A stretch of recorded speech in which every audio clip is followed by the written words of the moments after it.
Business administration today is taught as a matter of course at universities worldwide. In the early years of its establishment, it was widely accepted that business education has a proper role to play at the university only, I quote, if its purpose is to train heads of future leaders in business, quote end, as an assistant dean at Harvard Business Schools put it in 1926.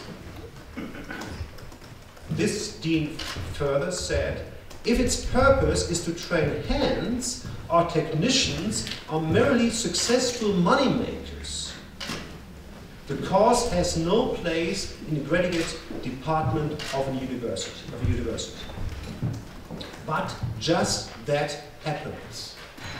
Neither the public nor economists foresaw that savings and loan deregulation in 1982 was bound to produce looting, nor unaware of the concept could they have known how serious it would be. Thus, the regulators in the field who understood what was happening from the beginning found lukewarm support at best for their cause. Now we know better. If we learn from experience, history need not repeat itself. When I say that employees that everybody must be turned into a cheap employee, I'm actually exaggerating. Cheap is an exaggeration because there's hundreds, really literally hundreds of thousands of people in Greece now working for free. It's they hope that they will get their wages at some point, and they stay at the work just to keep the hope alive. I'll just and also another problem, apart from the loss of democracy, is the loss of sovereignty. It's Greece has waived its sovereign immunity rights as far as it's in the debt contracts. That's, you could call this neo-colonialism. I have the pleasure to officially announce the winner of the 2030 Public Eye People's Award. And the winner is Shell.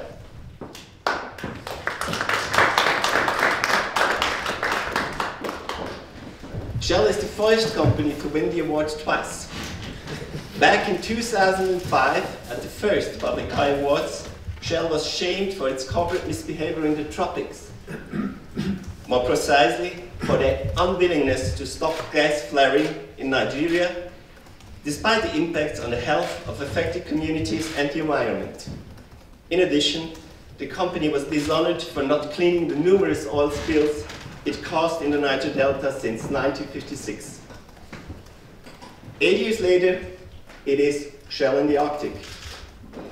Shell is the only Western oil major that moves into the fragile frozen territories to drill the last barrels of oil. As there is no safe drilling under sea ice conditions, Shell gambles with the wildlife and the beauty of the last unspoiled region on our small planet. However, the public eye jury even found 3 additional reasons to again shortlist Shell. The corporation is also one of the biggest investors in the extremely damaging tar sand extraction in Canada. Furthermore, Shell was shortlisted for completely dropping renewable energy from its long-term strategy. And thirdly, for its reluctance to accept any responsibility for the devastation of its operations in the Niger Delta. This last point, raised again by the jury, proves that a second award for Shell is more than justified.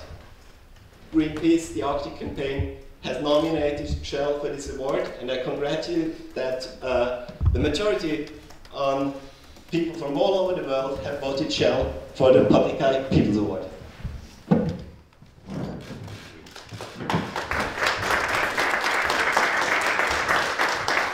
The last thing I would want to say to Shell is that they have also responded really badly to civil society's efforts to raise the issues. For example, they've had us in courts coming with ridiculous injunctions. They brought an injunction just in the Dutch courts 2 months ago, where they asked the Dutch courts to ban any protest by Greenpeace at any Shell facility for an indefinite period, and if we violated it, we should get a €2 million immediate fine for every action that we take to.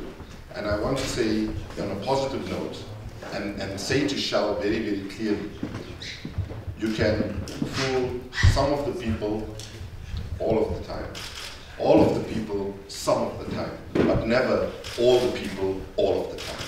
And your time is up, and you better change now, or you will take your shareholders and all your stakeholders down with you, because let's be very clear as Greenpeace, we are going to come after you peacefully, aggressively, and principally until you get out of the Arctic, get out of the tar sands, and get out of fracking also in my country, in South Africa, where they are starting to actually do that.